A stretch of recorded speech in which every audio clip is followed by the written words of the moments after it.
In the time of dreaming, the land lay cold and flat. Nothing moved on the barren surface. The world was empty. Then she, that powerful one, that most beautiful one, the rainbow serpent, was asleep under the ground, with all life in her belly, waiting to be born. Then the great Spirit Father gently woke her and asked her to stir the universe into life. It was time for her to rise up out of this earth. She opened her eyes and darkness disappeared as she gazed over the land. She took a breath and the atmosphere changed. The air gently vibrated as the first breeze began to blow. She came out of the earth at the heart of my people, at a place we named Uluru, which means sacred and permanent. This was the first place she created, the place of innocence. She created it to stand alone, sacred, changeless.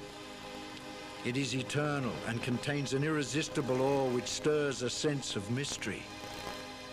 It is at Uluru that her people hear her voiceless breath of wonder and with humility see her manifest in sublime form. It is a place of worship. She looked around. Everywhere, all was dark. There was no light, no color. Then she began her work. She pushed up the land into mountains and hills. She asked her son, the good spirit, to rise high in the sky and bring light to the world. Now her good son rose high in the sky and he smiled down upon the land. The sky lit up from his smile and we, her children, saw color and shadow. And that good spirit saw himself in the shining waters.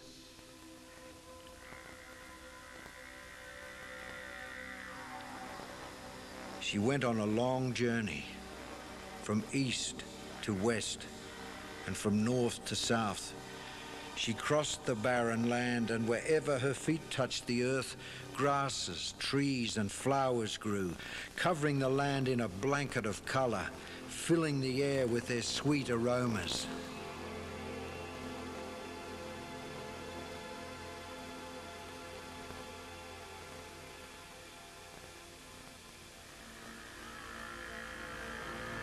She then called the animals to come from their sleep, and she made them full with the joy of life.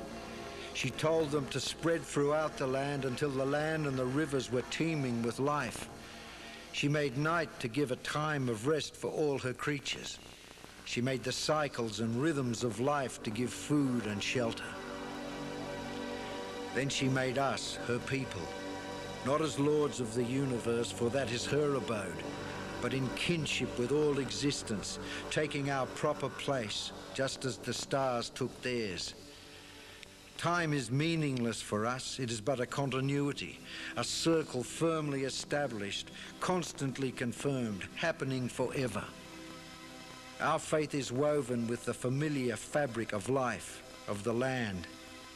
The land itself confirms the truth of all that we believe, endorses the laws that discipline us, and legislates for our survival. Our people, never too many, laughter-loving, skilled in crafts, natural storytellers, singers, dancers, living together in balance with our surroundings. Life in harmony and order. We worship the great Mother who gave us life. She created our souls in the likeness of God. Many of us still hold true to our ways, and we do not forget her. In our sacred places, we ask her to come back to her children. Come, we ask, bring us your birds of many colors. Come back to your rivers rushing to the sea. Come back to your teeming fish of 1,000 colors and shapes. She is the mother of us all. She is the spirit of the land, all its beauty, all its color. But there were those who see no color, who lost their connection with the land, who wish only to destroy the mother and themselves. Their eyes were open, but they did not see.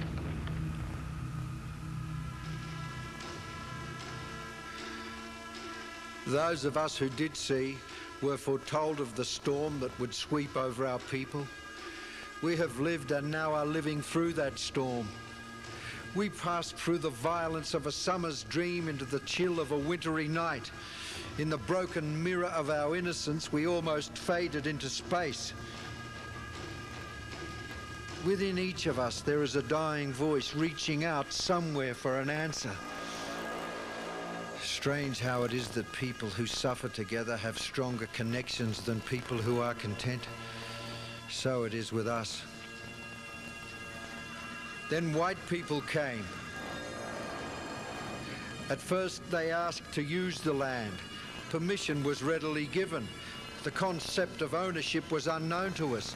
Land belongs to itself, is the substance of the people and animals who live on it, is saturated with the Great Spirit who is the source of all life.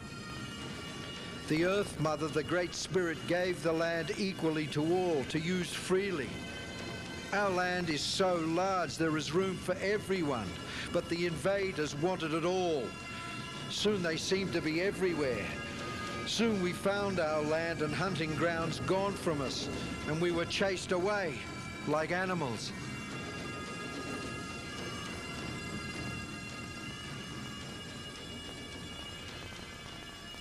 When the sacred law is broken, all creation bleeds.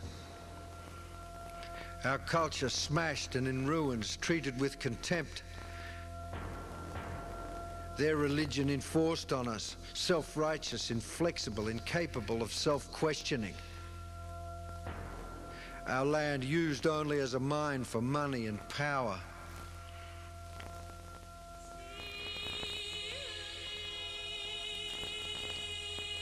We had no defense against their guns and their poisons and their diseases, their conquering and possessing minds. Our land, which had been the home of people living in harmony, people who left no mark, no signs of depredation, had been parcelled out among the settlers and kept away from us.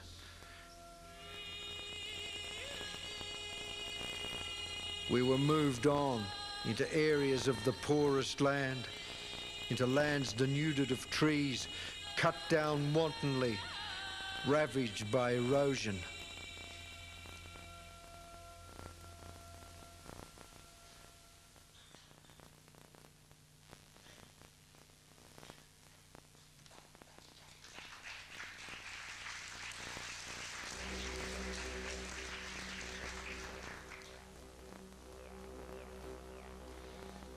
But now, I don't have the inclination to look back on those days.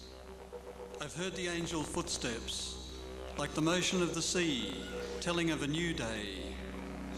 I behold the winds of change sweeping across this land. In this age, I've seen things happening among all the people around us.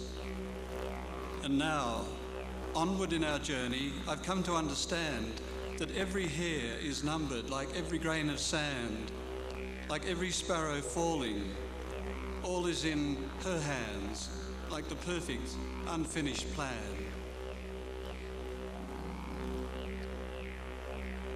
Now our seers tell us that the storm of the white people's coming has passed. And now there will be peace between us and a good time. This she has told us in our dreams to help us remember who we are. The animals of this country, like the emu with the dust of the red Earth Mother upon its feet, reminds us to protect the land, to always put back as much as we take. Then she told us to care for the big red kangaroo. He's the very colour and spirit of the land. He reminds us to take time for ourselves and for the land. Then there is Goanna, last of all, because his legs are so short. He brings the news that we, his children, are forgetting to give time to each other. But the animals of the land, of our Earth Mother come to say more than this. They come to say that our Creator, she who is the rainbow serpent, she who is full of tears for what we're doing on this earth, is with us. It is good for all people to dream of places which are beautiful and sacred. But for you, it seems that with all your great machines, you can travel almost anywhere. You can travel across the land at great speed. For some, all that is sacred is the big city with its bright lights and the music and dancing of a modern world. There is almost nothing mankind cannot do. He can move in the air and even to the moon. But for us, we ask, why should we go? Where would we ask the machines to take us? They have no spirit or feeling of their own. Only we can guide them to the places that have meaning for us. That is why we, the people of this land, like our ancestors before us, will always come back to this land, to this place of our being, and share the feeling of this land with all living things. I belong here in this land, where the spirit of the Earth Mother is strong in the land and in me. Now you people of the earth, listen. Take time, for time is meant to enjoy. Let the spirit of this mighty land touch you as it touches my people. Take time by the waters. The water is good, for it carries the strength of the mother. It will lift you up and gives you rest so that you can journey in this world. Then you can feel the joy that is seldom felt and see the dream that white people seldom see. Perhaps soon, in all your travels, you will see the Great Mother in all the places that she has made. Perhaps. Perhaps when the white heart opens. Perhaps when the black heart heals. Perhaps when the spirits of all peoples and the spirits of this land can once more be together as one.